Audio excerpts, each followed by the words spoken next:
AM న్యూస్కి స్వాగతం. నంద్యాల జిల్లా ఆలగడ్డలోని టీడీపీ కార్యాలయంలో మాజీ మంత్రి భూమా అఖిలప్రియ ఆటో డ్రైవర్లతో సమావేశమయ్యారు. ఈ సందర్భంగా ఆటో డ్రైవర్లు ఎదుర్కొంటున్న సమస్యల్ని మాజీ మంత్రి భూమా అఖిలప్రియ స్వయంగా అడిగి తెలుసుకున్నారు. టీడీపీ అధికారంలోకి వచ్చిన వెంటనే ఆటో డ్రైవర్ల సమస్యలను పరిష్కరిస్తామని భూమా అఖిలప్రియ ఆటో డ్రైవర్లకు హామీ ఇచ్చారు.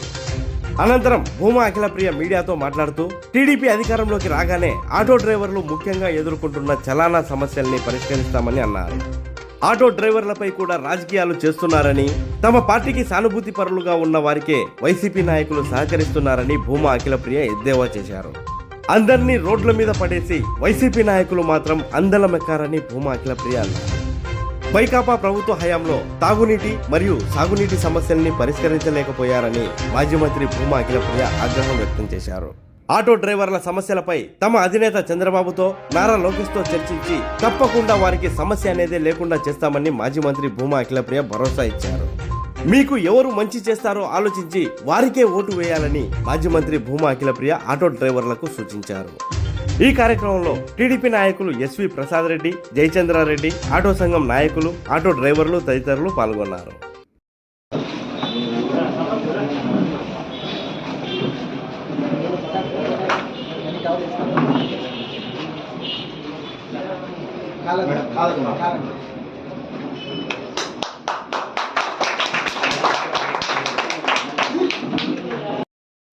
బస్సులు వచ్చి చాలా ఇబ్బంది అవుతుంది. మేము ఇక్కడ రోడ్డు మీద బస్సులకి చాలా కష్టం అవుతుంది. మాకు ఆలగడ్డకు వచ్చి బస్సు ఫ్రీగా ఉంటేనే మేము బతకగలుగుతాము, లేకుంటే బతకలేము. మాకు సెంటర్లో కూడా 10 మంది దిగి ఆటో ఊళ్ళో పోవాలంటేనే బతకగలుగుతాం. మనం వేరే ఊరు పోవాలంటే బాడీ ఉంటుంది మనకి. అదే లేకుండా ఫ్రీ బస్సు వచ్చినప్పుడు మాకు చాలా ఇబ్బంది ఉంది. ఫ్రీ బస్సు రాకుండా మాకు కొంచెం న్యాయం చేస్తారని కోరుకుంటున్నాం.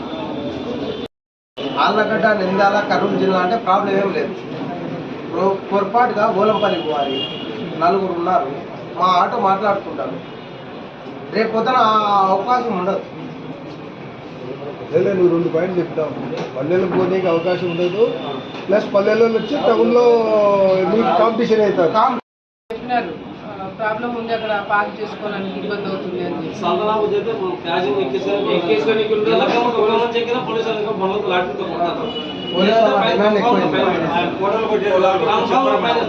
ఆ ఫైన్లకు మేము తోలేది డైలీ 300-400 దొరుకుతాము. రాజమండ్రి వాళ్ళు ఇంకో కొన్ని సిటీస్లో ఉన్న వాళ్ళందరూ కూడా మేము చంద్రబాబు నాయుడు దృష్టికి తీసుకుపోయినాం. తెలంగాణలో ఈ ప్రాబ్లం జరుగుతుంది, అవునా కదా? మేము కూడా రోజు టీవీలో మేము కూడా చూస్తున్నాం కదా.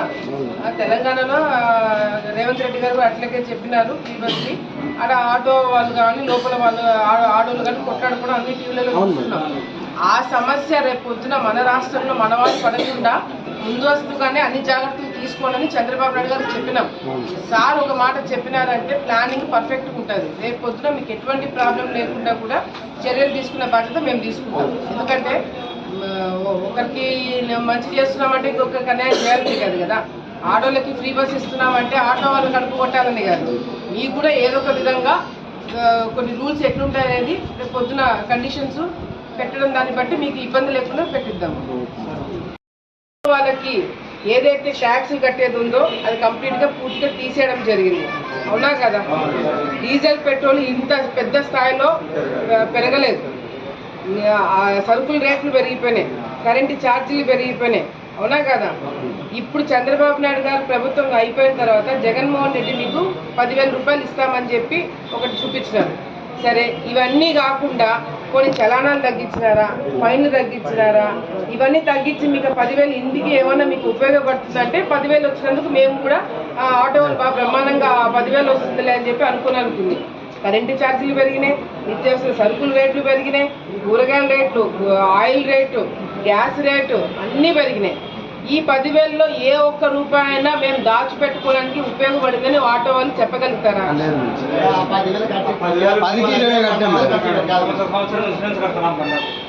నా దృష్టికి వచ్చింది మీకు ఇన్సూరెన్స్ రెన్యువల్ దానికి కానీ. ఇప్పుడు గతంలో అయితే ఈ ఆర్టీఓ నుంచి ఏదైనా రేట్లు జరిగినప్పుడు మీకు పొల్యూషన్ చెక్ కానీ పర్మిట్లు లేకపోయినా లేకపోతే ఏదైనా కేసు పడినా మొత్తం కలిపి ఒక 5,000 రూపాయలు అయిపోయేది.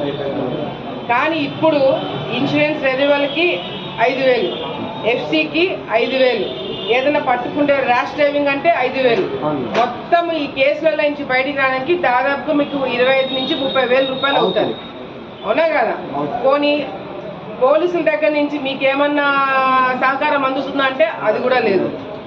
మీరు ఆటోలు ఈ ఆటోలు నడిపే దాంట్లో రైతుల కుటుంబాలు ఉన్నాయి, చదువుకున్న వాళ్ళు ఉన్నారు, ఎప్పటి నుంచో ఆటోలు నడుపుతున్న వాళ్ళు ఉన్నారు, చాలా మంది కలిసి ఈ ఆటో ఫీల్డ్లో వచ్చిన వాళ్ళు ఉంటారు. మరి ఈ ఆటో ఫీల్డ్లో వచ్చిన వాళ్ళకి కూడా పోలీస్ డిపార్ట్మెంట్ తరపు నుంచి కానీ ప్రభుత్వం తరపు నుంచి కానీ మీకు ఈ ఆటోలు ఇక్కడ పెట్టుకోండి, మీ జీవనం ఇక్కడ నుంచి సాధించుకోండి అనేది ఎవరు కూడా క్లారిటీ మీకు ఇంతవరకు ఇవ్వలేకపోయినారు. గతంలో ఇంత పోలీసుల దగ్గర నుంచి ఇంత హరాస్మెంట్ ఉండేది కాదు. ఫైన్లు కానీ, చెక్కింగ్లు కానీ, ఇంకోటి కానీ, పర్మిట్లు అని చెప్పి ఇంత హడావిడి గతంలో మన ప్రభుత్వంలో లేవు. ఇప్పుడు చాలా ఎక్కువ అయిపోయినాయి. డైలీ ఒక 500 సంపాదిస్తే వాళ్ళు ఫైన్ వేయడం 500 పైన అయిపోతుంది. ఇంకా మేలు మీకు దాటిపోతుందా? మీకు పండగల పూట కావచ్చు, ఇంకోటి కావచ్చు, ఎంత జరిగినా మీకు రోజుకి మహా అయితే ఒక 1,000 రూపాయలు అవుతుందా? ఈ 1,000 రూపాయల్లో మళ్ళీ మీరు సరుకులు కొనాలని ఇంటికి తీసుకుపోవాలంటే ఆ రేట్లు పెరిగినాయా, కరెంటు రేట్లు పెరిగినాయా, మళ్ళీ ఫైన్లు కట్టుకోవాలా? మీరు సంపాదించేది ఇంటికి అడిగిపోతుంది. ఇది చాలా చోట్ల కూడా ఈ ప్రాబ్లమ్స్ చాలా మంది చెప్పుకున్నారు. నేను ఎందుకంటే మన వాళ్ళు రావడానికి కొద్దిగా ఇబ్బంది పడుతున్నారేమో అని చెప్పి నేనే పిలిపించుకొని మాట్లాడి మేడం మీ సహకారం కోసం అందరూ పిలిపించుకున్నాము, అందరూ ఆనందంగా వచ్చినాము. మీరు పిలిచినందుకు మీరు ఏదో ఒకటి మాకు న్యాయం చేస్తారని ఇంత దూరం వచ్చాము. ఆ లింగమ్మ మాకు యూనియన్ లీడరు, ఆయన గౌరవించి మేము ఇంత దూరం వచ్చినాము. చాలా సంతోషము. మీరు అన్నని గౌరవించి మీరు ఏదైనా చేస్తారనే మీకు బిజినెస్ జరిగే టైంలో ఇక్కడ రావడం అనేది కూడా చాలా చాలా మీ అందరికీ నేను చేతులెత్తి నమస్కారాలు తెలియజేస్తున్నాను. మీరు మీ బిజినెస్ ఆపుకొని వచ్చినారంటేనే నేను చెప్పేది తప్పకుండా మీకు ఉపయోగపడుతున్న నమ్మకంతో వచ్చినారు. అది నేను కూడా తప్పకుండా గౌరవిస్తాను. రేపు మనం గెలిచిన తర్వాత మీ అందరికీ నేను మాట ఇస్తున్నాను, ఏదైతే పోలీసుల దగ్గర నుంచి మీకు హరాస్మెంట్ ఉందో, ఈ చెక్కింగ్స్ కానీ లేకపోతే ఎక్కడంటే అక్కడ ఆపుకుంటే మిమ్మల్ని ఇబ్బంది పెట్టడం కానీ, పోలీస్ డిపార్ట్మెంట్ వాళ్ళు ఎక్కడ కూడా మీ జోలికి రాకుండా చూసుకునే బాధ్యత నాది.